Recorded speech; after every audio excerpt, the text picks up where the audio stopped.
നവകേരള യാത്രയ്ക്കിടെ കണ്ണൂരിൽ യൂത്ത് കോൺഗ്രസ് പ്രവർത്തകരെ മർദ്ദിച്ച സംഭവവുമായി ബന്ധപ്പെട്ട രക്ഷാപ്രവർത്തന പരാമർശത്തിൽ മുഖ്യമന്ത്രിക്കെതിരെ തെളിവില്ലെന്ന പോലീസ് കോടതിയിൽ പറഞ്ഞ വാർത്തയിലേക്കാണ്. മുഖ്യമന്ത്രിക്കെതിരെ കേസെടുക്കണമെന്ന് ആവശ്യപ്പെട്ട് എറണാകുളം DCC പ്രസിഡന്റ് മുഹമ്മദ് ഷിയാസാണ് ഹർജി നൽകിയത്.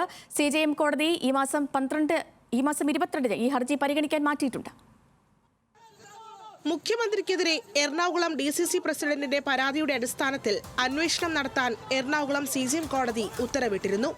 യൂത്ത് കോൺഗ്രസ് പ്രവർത്തകനെ ചെടിച്ചട്ടി അടക്കം ഉപയോഗിച്ച് മർദ്ദിച്ച സംഭവത്തെ രക്ഷാപ്രവർത്തനം എന്ന് വിശേഷിപ്പിച്ച മുഖ്യമന്ത്രി രക്ഷാപ്രവർത്തനം തുടരാമെന്ന് പ്രസ്താവിച്ചത് കുറ്റകൃത്യത്തിനുള്ള പ്രേരണയാണെന്നായിരുന്നു ഷിയാസിന്റെ വാദം. കൊച്ചി സെൻട്രൽ പോലീസാണ് ഇതു സംബന്ധിച്ച് റിപ്പോർട്ട് സമർപ്പിച്ചത്.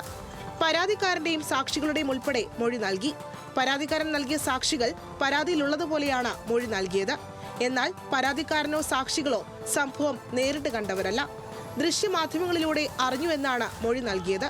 എന്നാൽ മറ്റു ചില സാക്ഷികൾ പരാതിയിൽ അടിസ്ഥാനമില്ലെന്നാണ് മൊഴി നൽകിയത്. സംസ്ഥാന സർക്കാരിന്റെ നേട്ടങ്ങൾ വിശദീകരിച്ചുകൊണ്ടുള്ള നവകേരള യാത്രയിലേക്ക് കോൺഗ്രസ് പ്രവർത്തകർ അതിക്രമിച്ചു കയറുകയും പ്രശ്നങ്ങൾ സൃഷ്ടിക്കുകയുമാണ് ചെയ്തതെന്ന മൊഴിയുണ്ട്. മുഖ്യമന്ത്രി കുറ്റം ചെയ്യാൻ പ്രേരണ നൽകിയെന്നതിന് മതിയായ തെളിവുകളില്ല. അതിനാൽ പരാതി നിലനിൽക്കില്ലെന്നാണ് പോലീസ് റിപ്പോർട്ട്. കോടതി ഈ മാസം 22-ന് പരിഗണിക്കും. Legal desk, news Malayalam.